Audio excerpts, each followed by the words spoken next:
So welcome to this educational discussion. We're going to unlock the secrets to mastering compliance with the FDA's Food Safety Modernization Act, Rule 204D.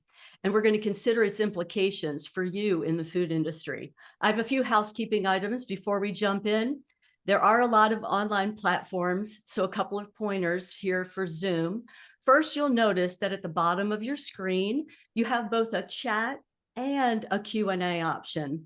Please put any questions you have for our panelists under the Q&A option so we can be sure to address them. The chat is for you to share amongst yourselves or other comments during our discussions coming up. Also, you have control over how you see your screen. So you can, up in the upper right-hand corner, there is a view option, and you'll have a choice to go between speaker view or gallery view, depending on your preference, and you can toggle between the two if you'd like. And thirdly, you will have a recording of this meeting once it is over. So if you have to jump off for any reason, please know that you are going to get a recording in one of the follow-up emails. Okay, let's get started. My name is Pam Line-Miller, and I'm going to serve as your guide throughout this adventure today. We have several informative discussions planned in the next hour, beginning with reviewing the basics of Rule 204. As a matter of fact, we would love to take an initial poll of the participants that are here to know what your level of knowledge is or exposure to Rule 204, and that will help color our conversations moving forward. So our production staff is going to put that up for you, and then we'll show the overall results to everyone once you take that. While you're doing the poll, I would like to tell you about our format this morning. Again, we're going to take a few minutes to review those essential requirements of the rule, and then we're going to move into uncovering critical insights from a GS1 US representative on industry perspectives, giving us what's happening out there in the industry all around this regulation. Finally, we're going to explore how you might develop a roadmap for compliance and for your business, and with our meeting host, Farm to Plate. They are a software company specifically created to meet the needs of the food business, the food industry. Their technology and food industry experts have been working on products tailored to the food supply chain for years. Following our discussions, we're going to open up the floor for Q&A and with all of you. So we'll answer whatever you've put in the Q&A tab, and we will also answer questions from the floor should time permit us to do that. All right, let's get started with understanding and figuring out how to comply with these important regulations. To simplify these requirements and lay them out for you, we have two panelists that I would like to introduce. We have Bill Ritzy. He's a third generation, 40-year veteran of food manufacturing and distribution. He's held positions at the distributor and distributor buying group levels, as well as various manufacturers. As a vice president and general manager of the Independent Procurement Alliance Program, IPAP, Bill built a dairy redistribution company that reached $100 million in annual sales within a 10-year period. Bill then held various sales, marketing, and supply chain positions with Treehouse Foods, helping the company move from $700 million to $6 billion in annual sales in his 16 years with them. In 2018, he began his journey to bring technology into the transactional activity up and down the supply chain. Welcome, Bill. We also want to welcome Audra Jansen. She's a seasoned professional with over 30 years of global experience in technology solutions for industries such as retail, manufacturing, healthcare, and pharmaceuticals. She has held key roles at leading companies like Citrix Systems, Oracle, Bitdefender, and SGS, guiding organizations across North America, Europe, and Asia Pacific. Audra's expertise in information technology, software, and services makes her a valuable asset to food supply chain sector. Welcome, Audra. Welcome, Bill. First of all, we'd like to jump in just talking about why this rule even exists And I don't know if Bill is there for us. Yes, I'll go ahead and take that. Thank you. Thank you, Pam. First of all, I appreciate you setting this up and us being able to talk about this legislation. It is a landmark legislation. It takes the FDA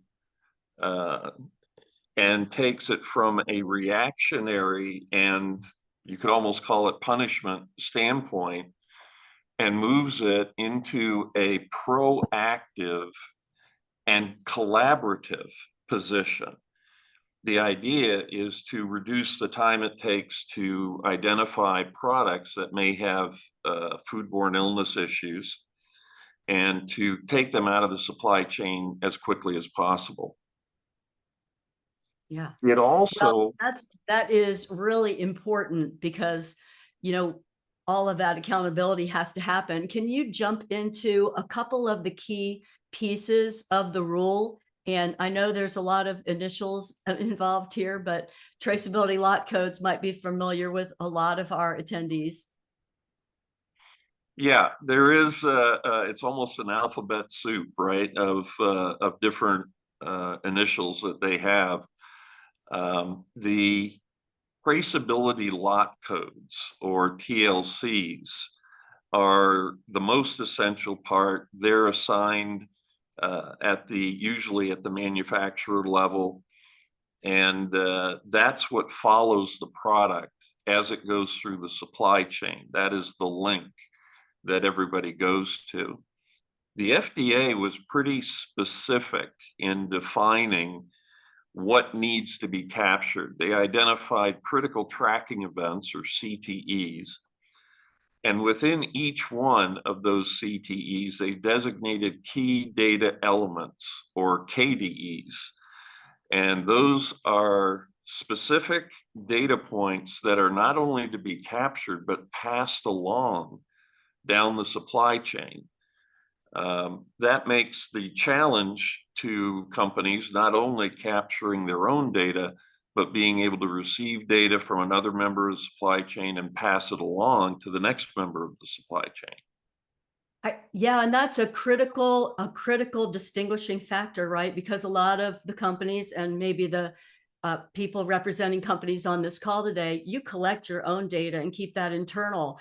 But now with this rule, you have to be able to share that. And we'll jump into a little bit about that later, but that's a key item to bring up. Thanks for doing that. Anything else with that? Key data elements are important as well. Yeah, I think we lost Audra. We'd like to bring her back into the conversation if we could. Yes. Sure. Thank you. Yes, thanks, Pam. So, yeah, I'd just like to add that the FDA did come up with a list of your higher risk food groups. So the products that are most associated with foodborne illnesses, and they call it the Food Traceability List. So FTL for short, another acronym. And the list provides a grouping, things like cheeses. There's fish, fin fish, seafood products. Nut butters is a big one, different types of tropical tree fruits, fresh fruits, and certain vegetables as well that are fresh. And again, this includes imported or domestic products. So that is a key note. And we'll be sending that list out at the end of the session as well, so everyone can reference that list. Yes, because that would be important to be able to have that list and reference it. I'm so glad that we're going to be sending that as a follow-up item. Now, what about this rule timing wise? Because I know with technology, things don't happen quickly. It was introduced, what, last year? And when do people have to comply? It was introduced last year, so they gave everyone 3 years to comply. Now we're already 1 year into it. So if it was a marathon, we're getting closer to sprint level here. We've got 2 years left. The compliance date is January 20th of 2026.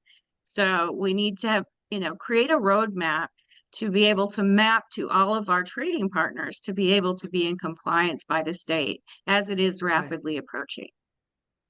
Yeah. And what are some of the challenges there? I mean, 2 years seems like a long time to some, but in the world of technology where you know, we have all different kinds of companies out there and they have Mhm. to share similar data. Yeah. That's where it gets complicated. So, many companies have their own sets of data structures. It's very dissimilar data. They may have one ERP system, the next company has a different ERP system. We need to make sure that they can communicate. And so standardization is key. And Lucy will be talking about that a bit as well. But that is where we need to bring everyone together so you can speak a common language and be able to share data quickly and easily as the FDA is going to require. So important. Bill and Audra, thank you so much for giving the basics. Did we cover it all? Only other thing I'd like to say is a lot of companies aren't sure where to start. And it starts with simple conversations. It starts with talking with your suppliers and the people that you sell to and begin to understand how to work together with this. Just starts with a simple conversation. Great. Thank you for that. And you're going to be back in a little while, but we'd like to move into our next conversation with our guest panelist. Lucilena Angarita is the Director of Community Engagement at GS1 US, focusing on enhancing data quality, operational efficiencies, and supply chain visibility in the retail, grocery, and food service sectors. With over 22 years of experience in program management, Lean Six Sigma, and food safety and quality, she specializes in the adoption of GS1 US standards. Previously, Lucy led an implementation team at IPC, which is Subway's supply chain arm, resulting in an end-to-end traceability with all supply chain partners through the use of GS1 standards. Please welcome Lucy. Hi. Thank you, everyone. Thank you, Pam. Would you like to elaborate on any of the points that Bill and Audra just brought up before we jump into your discussion? I think they called out the key things. I mean, that framework, that the FDA felt was needed for CTEs and KDEs, that is very critical to understand because, as they mentioned, people collected data anyway internally, different ways. And when it came time to connect the pieces of the puzzle for a foodborne illness investigation, it was very complicated, as we all know from the different recalls and news that has gone out. So this framework, and we're going to talk a little bit about it, as far as GS1 standards go, that has been in place for years in the food industry. Not everybody has been using it, but it is common language that the FDA has adopted. So it's common to food. Yeah, and we'll be revisiting some of those terms later in the meeting as well. But first of all, as a way of introduction, Lucy, could you explain to us about GS1 US and what you do with them? Yes, Pam. So we are mostly known for the barcode. When you go to a grocery store, you're scanning your product to pay. That is licensed by GS1 globally. So we have about 10 billion barcodes scanned every single day from your businesses. And yes, we are used more than Google. It's just people don't know that. But what we do is we bring people together to collaborate in a non-competitive environment. We're actually a global organization. We have about 116 member organizations around the globe, which focus on that, local regulation, local business needs, etc. So we all come together. We talk about challenges. We come to solutions that benefit everybody. And just to illustrate a little bit of what the standards do, if I live in Miami, so I go to Europe and I'm trying to dry my hair and I'm using the wrong plug, right? That doesn't fit into the outlet. That is actually what we do with our businesses every day. We try and say, oh, this is my product. This is how I call it. You try and translate it your own way. And this is why unique identification, using the same language, helps so much because it's a way that we can communicate globally. Thank you for bringing that example. I have fried a curling iron internationally because I thought that I could just plug it in, with an adapter, and it totally did not work. So, but that's a great visual for our participants on the call. And by the way, we, as I said at the beginning, we do have a lot of international participants involved in this. But here in the US, you've been getting together with groups and kind of taking the pulse of the industry. What are you finding out there as it applies to this regulation? Yeah, so actually, we have been talking to our members since the proposed rule was published. So that was back in 2020, September of 2020. The food industry members, this means retailers, operators, distributors, manufacturers, associations, solution providers, all came to us to say, okay, so this rule is quite a bit, right? And people were commenting on the rule, giving feedback to the FDA. They wanted to get ready. They wanted to get prepared and understand how that would impact their business. So we created a work group back in November of 2021 to understand the business realities. Every supply chain stakeholder was at the table, and we could weigh what the regulation was, right? Back in November when it was actually published. It became effective in January, but of 2023, but it became effective. It was published in November. So we all started saying, okay, so this is the proposed rule. This is what is final now. And this is what our business realities are. How do we bridge those gaps? And we quickly discovered that people were sharing data. They were already capturing data, but maybe not using that same language, maybe not using the terminology that the FDA wanted to use. So we mapped it all out, you know, in these conversations, and we said, okay, this is an example of a supply chain, and you could put yourself as, you know, a manufacturer, as a distributor, as a retailer operator, you could put yourself in those scenarios and understand how it impacts you and what data you need to collect, and how an existing standard that has been used for many years can be leveraged to help meet this regulation. Not that the regulation requires the adoption of any standard or any labeling or anything like that, but it really helped industry visualize, oh, wait, I've been doing this for other reasons in my supply chain, so I can use it to meet the regulation. Right. So being able to use what they already have today is a critical item. I think it's overwhelming to think about having to redo such a large piece of business. Absolutely. I mean, if we think about barcodes, most people are familiar with barcodes, right? And then we started thinking, do you have an extended barcode where you can put that unique identifier plus the lot code? And many companies, many industries actually within the food, like PTI, Provost Traceability Initiative, the seafood industry, they were already using GS1 128 barcodes that included that information. So we as an industry got together and said, well, let's use the GTIN and the lot that has been used in the past as a way to comply with the traceability lot code that Bill was talking about.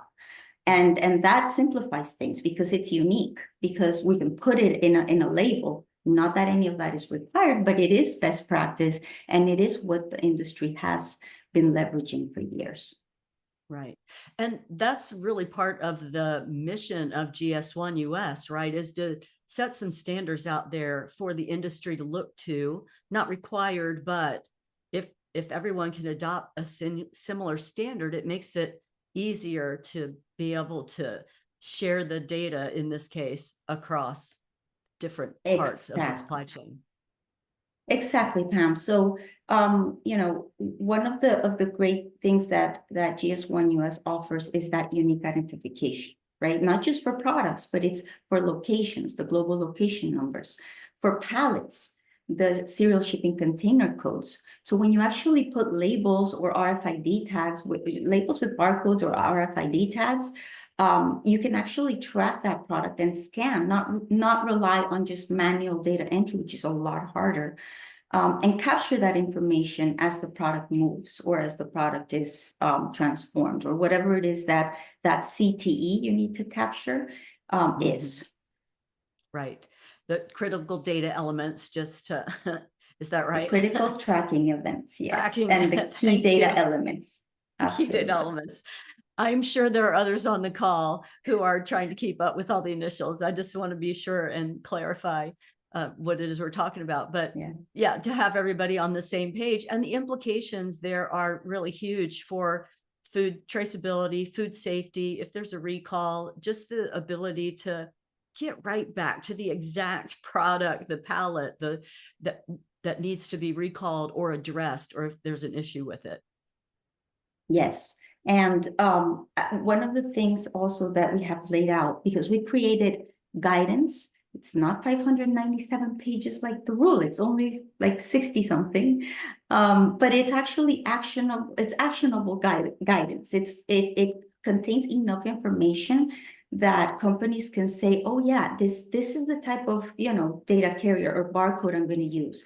This is my master data, which is product data that is needed for the FDA FSMA 204 requirements. Here's my trading partner or my location information. So we bucketed the data into actually 3 main categories: the product, the location, and also the transactional and event data, which is what we're talking about when we say CTEs, the critical tracking events.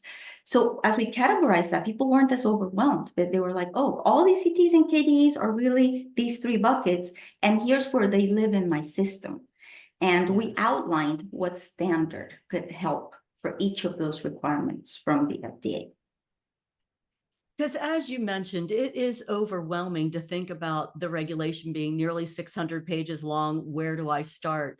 So the fact that you've narrowed that down, as a matter of fact, I think one of the deliverables for the registrants of our meeting today is a checklist that GS1 US put out, kind of a checklist for this rule, to things to think about and look at and help navigate compliance.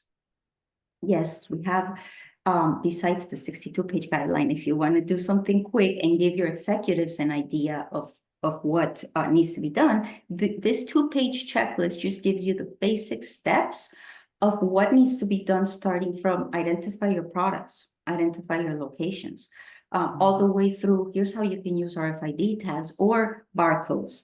And then it has links to additional information, either from our guideline or from other industry documentation that has been out there.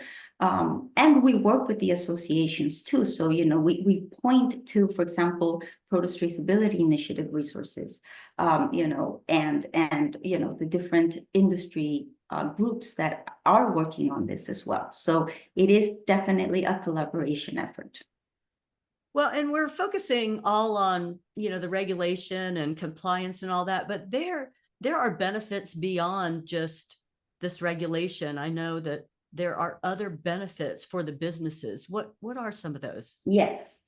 So actually, once you're collecting this traceability data, a whole realm of possibilities opens up for supply chain visibility.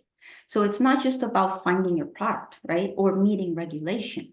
I mean, the traceability piece opens, you know, the customer trust, the brand protection, right? This is what we're focused on. But we also can see how inventory management possibilities open up, because you know how much product you have where and by date, because we're also outlining, yes, we want the GTIN, the log code, but since you're doing that, put the date in there, because many industry groups have done that in the past. So now you manage product freshness. Now you know you can do first in, first out in your warehouse management systems, because you're scanning these barcodes or these RFID tags. So definitely improved inventory management, improved sustainability practices. You know, if you know where the product came from, if you know what you need to recycle, if you know how to minimize the waste, by having all this information at your fingertips to make the right decisions, there's so much ROI in there. And actually, Pam, in the link for gs1us.org food safety, you can actually access case studies that companies have done after implementing traceability. You know, we went and we implemented it, for example, an inventory management system. And this is how much labor time we're saving. And this translates to millions of dollars a year in savings, because we have the foundation of that common language, and we have that information end to end that opens up all these possibilities. Amazing. Because I know, you know, in the industry, I work with the Future Foodcast, sponsored by Farm to Plate, and talk to industry professionals. And that whole inventory management, minimizing food waste, a lot of that happens with the fresh foods, and there's not that tracking date where they know that first in, first out, and managing the inventory better. And that is just a benefit that hits home in the sustainability area. We want to try to utilize our resources as best we can. Thank you for sharing that. Is there anything No. else you would like to share from GS1 US's perspective or the industry perspective before we move on to our next discussion? Well, besides what Bill said, it starts by talking, and you're not alone. You can join these conversations, understand what others have done, because others have been working on this for many, many years, and they've laid out the roadmap. So it's not something you need to reinvent. If you can talk to your trading partners, talk to other companies that have done this, talk to us as GS1 US. This is why we're here. It's a non-competitive, it's a great environment where people can work together for a common goal. So I like to put this African proverb that says, if you want to go fast, go alone. If you want to go far, go together. And this is what FSMA 204 is all about. Thank you for that encouragement, Lucy. Thank you for your perspective. And you're going to be joining us back again for the Q&A section. So you will be seeing Lucy again. But I'd like to move now to talk a little bit after the conversation with Lucy about manufacturers and distributors and how this rule implementation compliance, how that might affect you, what the challenges are that you might have. And to do that, I'm going to ask Audra to come back up with me. Hi, Audra. Thank you, Pam. Well, let's talk a little bit about what the main challenges are that particularly, let's start with manufacturers. Those Sure. that manufacture or process food items, what are they looking at as they consider this rule? Yeah, well, food manufacturers do have a lot of unique challenges. On the radar should be food safety, sustainability, efficiency, and of course, cost reduction. So how do you do all of these things while ensuring food safety has got to be one of the top priorities to reduce foodborne illnesses? So under the new FSMA 204 rule, manufacturers do have to, receive specific data about each lot of raw material that comes to them. Okay, so you're in a unique position in the middle of the supply chain where you not only have to gather the data before you receive the product, but then also transfer that information to, the next in the line, your distributor or wholesaler, as you build upon that information and transform the product. So, consider it like a chain of custody, and the raw material providers need to begin that chain of custody, right? So it needs to be linked to the finished good that the manufacturer then outputs. So as we may know, I get this a lot from clients, is that suppliers may be a bit less tech savvy, and they may not have the resources to accomplish this effectively. And so you need to help or guide them. And that something like we've referred to a few times is really begin the conversations with your suppliers. And you may have tens or hundreds of suppliers. So it's important to start that now and just make sure, see what their path is, see if they're familiar with the rule, what is their roadmap to get there. So that is something that's important or crucial to begin discussing. Also, as the creator of the final product, you need to create the TLC or traceability lot code, right? So that's your responsibility. And that TLC follows each batch of items as they're bought and sold. And so that continues on through the journey.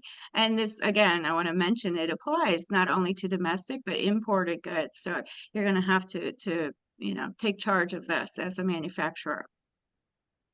Yeah, and I think that the applying to domestic as well as imported goods is one of the reasons why we have some international people on our call today, because they also need to be able to figure out how to share the data that we're talking about. So I understand the points you just went over, but can you help me visualize a little bit what that means as a manufacturer to have the gift of being kind of in the middle of the supply chain, having to receive Yeah, and the gift. also send. Absolutely. So I like to think of it, if we have any track and field fans out there, think of it as a relay race. Okay. So, at the beginning, you would be like the second leg of the race. The harvester would be the first leg of the race. So the harvester is going to pass that data baton over to you, and then you do your magic in the middle there and you transform it and process it, package it. And then you need to complete that processed leg or the baton and pass that along to the next person in the chain. So along the way, you need to document the key aspects and transformation, events. And while you may be doing that currently, it's probably staying within your four walls or within your entity. And the difference here is with the new rule is that data is now needing to be digitally shared. And that's where the challenge lies, wherein, the new regulation requires this. It isn't going to be an option any longer. And it may be different than your status quo today. Yeah, so definitely a consideration. Well, let's jump quickly into the distributors who are in the food industry as well, and what challenges they face meeting this new rule. I think, Pam, I'd like to address that if I Bill? could. Sure, absolutely. Distributors have, wow, a lot of challenges. They need to identify who the suppliers are that give them the products that are on the FTL or food traceability list that Audra mentioned earlier. That data needs to be attached to items as they're stored in the distributor's inventory. When we look at the FTL listing, almost every operator customer will purchase from one or more of the categories on the list. That's hundreds of customers. So as the distributor sells products to the operator, they need to attach that incoming data to the correct invoice as the products are pulled from inventory. Operator customers, since they're consumer-facing businesses, aren't required to keep their outbound data. So those operators will do their best to push this digital record-keeping process back on the distributor. Again, the big challenge is digital connection and digital exchange between companies. Yeah, that is the big challenge. And that's what we're going to jump into. Actually, I'm glad Bill and Audrey, you are already up because let's talk about how we can address some of those challenges, those on the call, some considerations to take under consideration is what I want to say, because maybe we can revisit some of what you introduced in the very beginning about compliance with the rule and some of the key things there, and we'll go from there. Yeah, one of the things, and Lucelena said it, nobody's in this alone. We're here as a resource. GS1 is here as a resource. There are plenty of organizations that can help move manufacturers and distributors forward with this. Standardization is a key. Farm to plate, for example, we do not disrupt a company's existing legacy systems. We sit on top of it and take data from it, but it's not like farm to plate is another ERP. We work in conjunction and collaboration with existing systems. Bill, I think that's a critical item and really a differentiator. I know that Farm to Plate specifically developed their products for the food industry, knowing that those legacy systems exist out there and that they needed to design something that could take the benefits of that legacy system and bring it up into another communication realm, so that it's a lot to think for a company to think about changing their ERP or their infrastructure system. Thank you for bringing that out. Well, we talked about sharing data earlier, and I think it's, we like to keep control of our data, especially those in the food industry and the supply chain. We don't want all our competitors to know. So How do we address that, Audra? Like, how do we not share Yeah. the things we don't want? How do we do that? That is a really common question that I get. So right now, under the new rule, you're required to share this data, but you got your secret sauce. You may not want to divulge those things. Yet you need to be sharing, your KDEs and CTEs down and up the stream. So, Farm to Plate developed a way to do this so you can be in compliance, but then keep, your secret sauce secret and with a way to share data and standardization of those particular items that they're looking for is the key. And being an agnostic solution that we can pull from all different types of dissimilar data and make it speak to each other and shoot it to the FDA upon request. And that will be a 24-hour timeline. I don't know if we touched on that, but that's pretty We quick did not. to get them the information should they request it. So it needs to be in a relatively clean format so that you can export and show them what you've done and that you've met your compliance requirements. So Can secure we data, pause for a minute right there? That I think yes, that's a really important point. The timeline. Can you reiterate that again about if the FDA requests your information, you need yep, to be able to provide it how soon? in a in a digital format within 24 hours. And that's Okay. 20, not, yeah, not 24 business hours, 24 hours. So Okay. yeah, that's going to be a challenge, and you Yes. just need to be ready. Hopefully Yeah. you never get asked, but you may. So I something to didn't. think about. Yeah, I didn't mean to interrupt, but Oh, no, no, what no, else were you no. saying on That's the topic? Yeah, no, I was just saying that to echo what Bill was saying, you're not going to need to overhaul your legacy system. You probably invested a lot of resources and money into doing that or getting a system, even your warehouse management system. You're not going to have to change that or gut it and do something different. So this is a way to layer over it and help you meet your requirements, as well as add on some different ROI that we can help you with as well. Mhm. Okay, great. Yes. Thank you, Audra.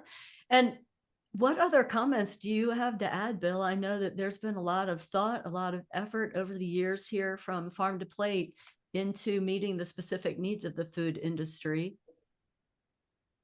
Yes, thank you, Pam. Farm to Plate is a unique collaboration between food industry and tech. We've built this platform from the food up as opposed to tech down.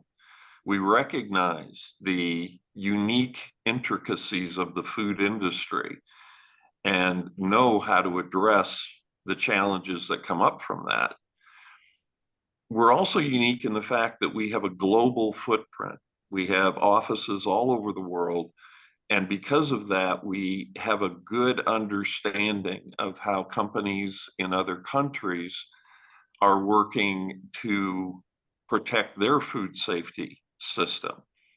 And as Audra mentioned earlier, those companies also export product into the United States, and therefore they're covered by Rule 204. Yeah. We're looking to create an industry solution. We have several modules that we've developed: track, trace, trust, trade, and tip, that give our customers options in terms of what's best for them and what they need. Once this digital highway is established, so many things open up as far as exchanging data about transactions. How do you lower the cost of the supply chain as a whole, not just an individual manufacturer or distributor? The best, I guess, thing that I would like for people to come out of with this is take a look at where you need to be, understand the rule, and talk to people that can help you understand it, such as GS1, such as Farm to Plate. But once you understand it, that's where you need to go.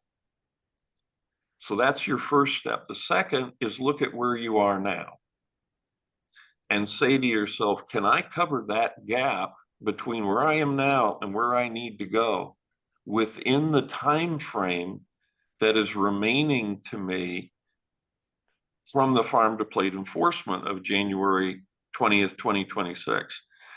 No one is in this alone. We all have to be collaborative and work together to a solution. We want to be that partner with you, maybe another leg of the relay race that Audra was talking about earlier. But our focus is to get this industry moving in this direction and helping any way we can. Yes, I think that's really important to bring out, that Farm to Plate wants to be a resource. That's why we're doing this educational session.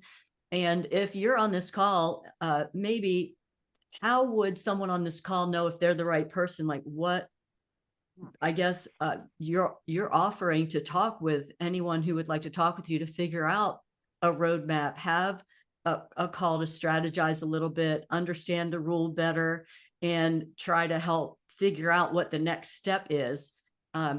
And if that person on the call is not the one to talk to you, who might that be in their organization, Bill? Who's a good person who's got eyes on the rule that would be somebody they should say, you need to talk to Farm to Plate to help us figure out how we're going to comply moving forward. Right.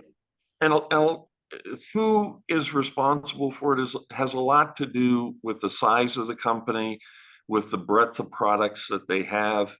But we have talked with everybody from CEOs to CIOs, vice presidents of supply chain, technology, and obviously the food safety people, the people that are ultimately responsible for complying with regulations.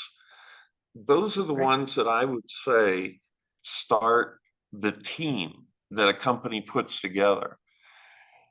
But the team also has to understand that this is all about transactions and moving product.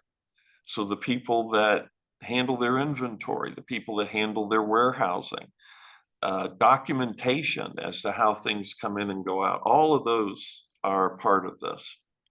Yeah, and it does, you don't necessarily know, and it might be multiple departments, as you're saying, but we've got a poll. If you know that you would like to have a conversation and try to figure out a next step, free consultation. This is not any kind of charge.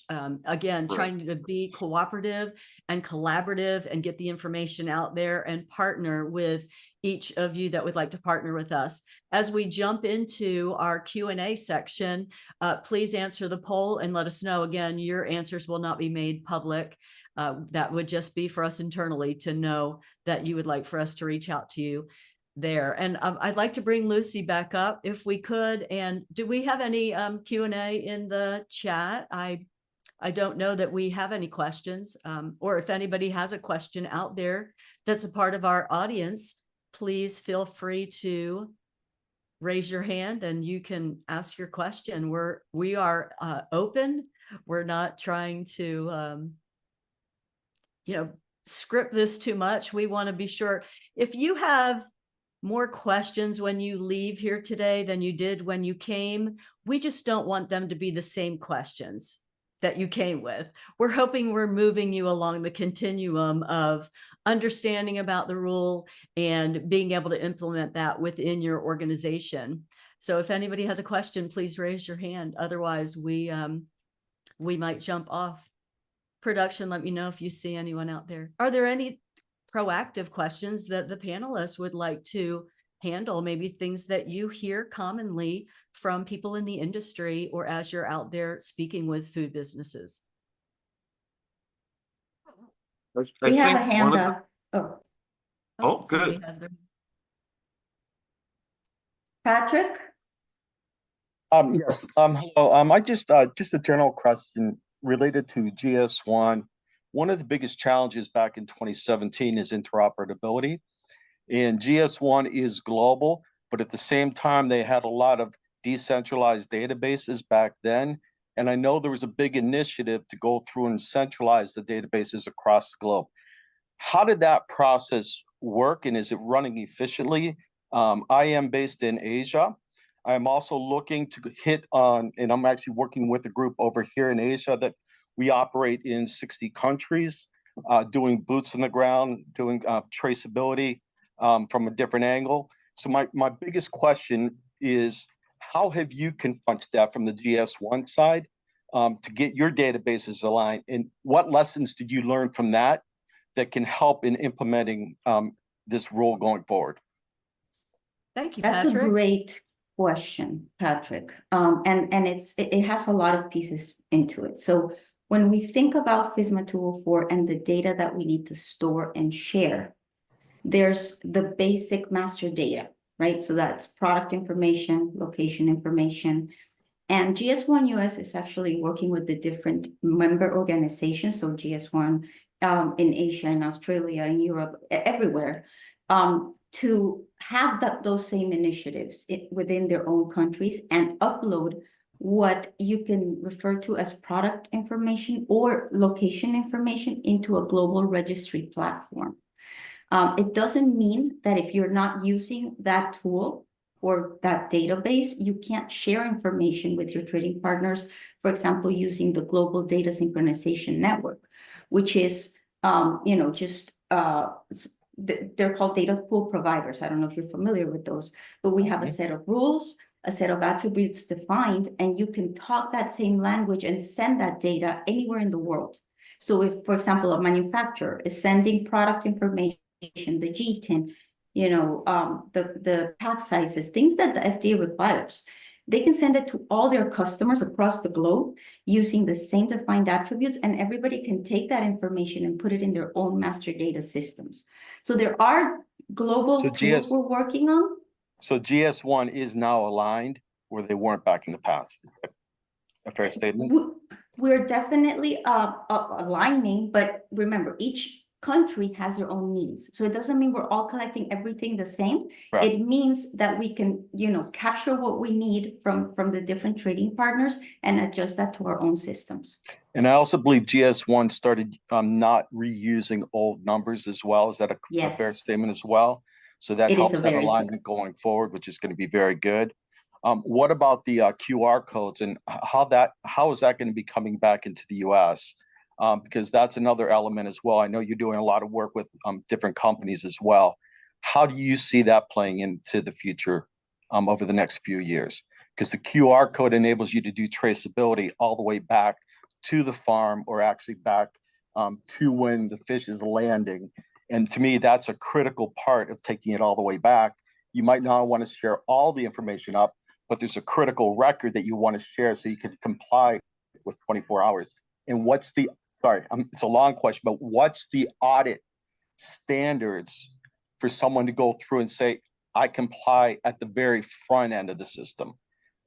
Because you're worried about the back end. I'm looking at the front end. Yes.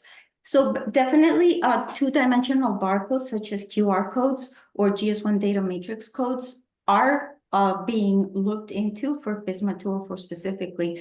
I think the QR codes, as far as GS1 goes, it's more for POS level tracking. So it's when you're at the retailer and the consumer can see data about the product, or it can take you to a website.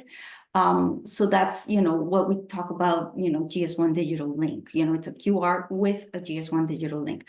What we've seen predominantly for supply chain use is interest in GS1 data matrix codes, which is also a square, but it has the same language as the GS1 128 barcodes. So it's simpler to read. And when, for example, distributors, they were used to picking up the GS1 128 barcode, they would be able, if they have an imager, to scan that, GS1 data matrix code and capture the data exactly the same way. They don't have to reconfigure their software. So there is documentation on how we are using those 2D codes that you can definitely reference, not just in our guideline, but in our GS1 US website. Thank you. And Patrick, you're obviously very involved and very educated. Farm to Plate has offices that cover Asia, and we also have technical experts. And I would highly recommend that you connect with one of our technical experts from the product level that can really dive deep with you on some of your questions. Bill, would you agree? Yes, absolutely. Yeah, no, I appreciate that. Thank you. Yeah.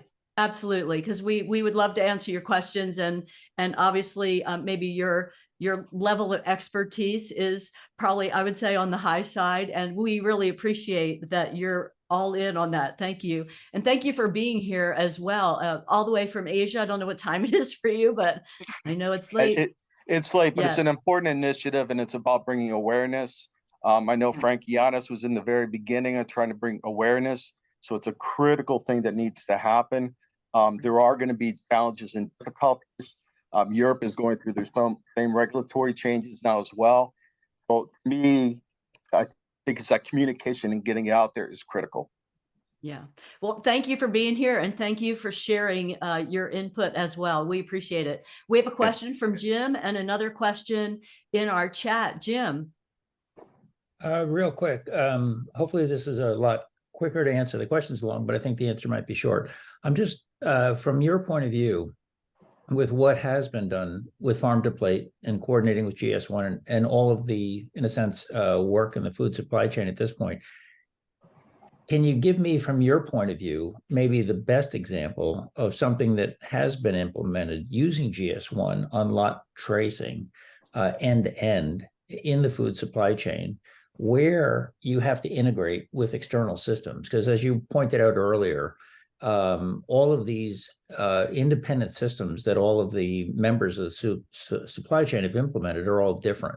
So somewhere, I'm going to guess there's probably a good example of something that has already been implemented end to end that you would point to and say, hey, this is a good example of that level of integration on the traceability side. So you want to start, or you want me to start, Bill? Go ahead. All right, so as far as GS1 US goes, there's a language that we have outlined, which is called EPCIS, Electronic Product Code Information Services. Actually, the FDA is using that language. So when everybody sends them sortable spreadsheets, they can integrate it into their own systems. So we're not talking about you need system XYZ, but if you use this structure and you define your fields this way, you can send that information, let's say about the cooling or the harvesting or, you know, whatever transformation of the product, not only to the FDA, but if your trading partners need it. Same thing with ASNs, Advanced Ship Notices. This is the way to share that information regardless of the system that's receiving it, but it's like a computer to computer talk that you can just plug it into your own system. And of course, Farm to Plate can talk more about what a solution provider can do to take all this data in and make it a full picture. So go ahead, Bill. Yeah. As Lucilena said, taking and standardizing, getting everyone to speak the same language is one of the most difficult things we all have to do. At Farm to Plate, we're working on a project to create an AI-enabled universal translator that would recognize data streams from companies and put them into this standard. So it would not require the mapping and the challenges of redirecting data streams. That's still in progress. We don't have that finished yet, but we're very confident that that's going to really assist in the exchange of information. That sounds, I'll call it very promising. I'll say that. What I will say is that the challenge of what you're doing is it has to have what I call deterministic output. So things like Gen AI are sort of pointless for this exercise. So in a sense, the verification dynamically real time has to be 100%, which is not trivial. So with all of that, that means I get to take my hat off and say, wow, that's impressive. So yeah, I'll wait. I'm sure we'll have another session on Pam's end where she'll have to explain how that's actually working at this point. So thank you. Yeah. We can do that. I'm on the hook. Thank you for your question, Jim. We appreciate it. We have another question in the chat.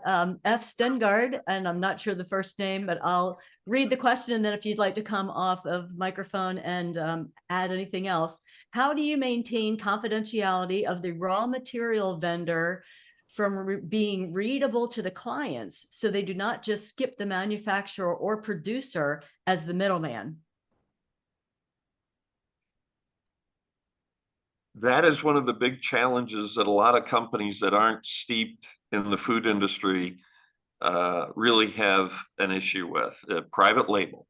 And about 30% of the products that go through the supply chain are private label. As a resource, the FDA has a website about this rule. And on that website, they have frequently asked questions. And if you scroll down on that to TG4, it talks about this specific instance and how records can be gathered by a private label owner or private label packer and sent to the brand owner, so that the brand owner sends them on and retains the anonymity of the private label packer. The detail on the FAQ of the FDA page goes into a lot more detail, but they have, excuse me, addressed this issue. Okay, great. If that answers your question, or if it doesn't answer your question, please come off mute and let us know if you have a follow-up. In the meantime, Jennifer had asked about the resource that Lucy mentioned earlier, and thank you, Lucy, for putting that link in the chat. We will also be sending some GS1 US resources in our follow-up email to all of you who registered, and then put in a link to a case study in answer to Jim's question, but all of you feel free to reference that and see if there's anything there. Stacy, you have your hand raised. Yeah, as a food distributor, processor, so we're the first land-based receiver in some cases, the receiver, the shipper, and the transformer. We have transformation processes. We have food on the list, not on the list.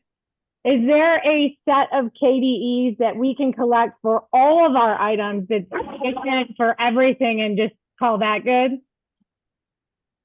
Actually, not a single set of KDEs, because you perform several different CTEs, or critical tracking events.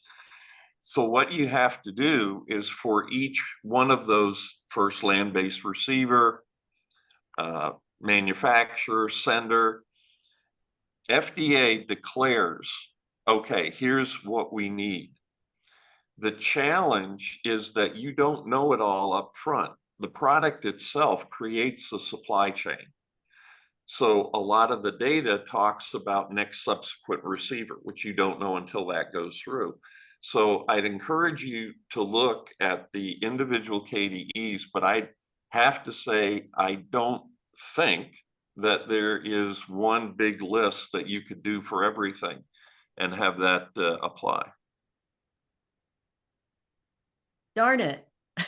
Yes, absolutely. Stacy's back there. We can't hear her, but she's saying, darn it. I just wanted to I've said darn it since this started, so. Okay. Well, Stacy, book a call with one of these and talk through some of the complications that you're having and see if you can get some ideas. Bill. Yeah, Stacy, I grew up in the seafood industry and spent quite a few years in there, so I understand the challenges that you're facing. So if you want to get in touch with us after this, we can have a nice chat.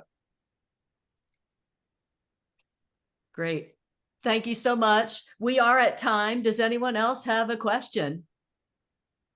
Well, with that, thank you so much for being with us today. Like I said, you will get a copy of the recording of this event so you can listen back, along with some other resources to help you figure out your roadmap along your journey to compliance with this new FDA regulation. Thank you all for being with us today.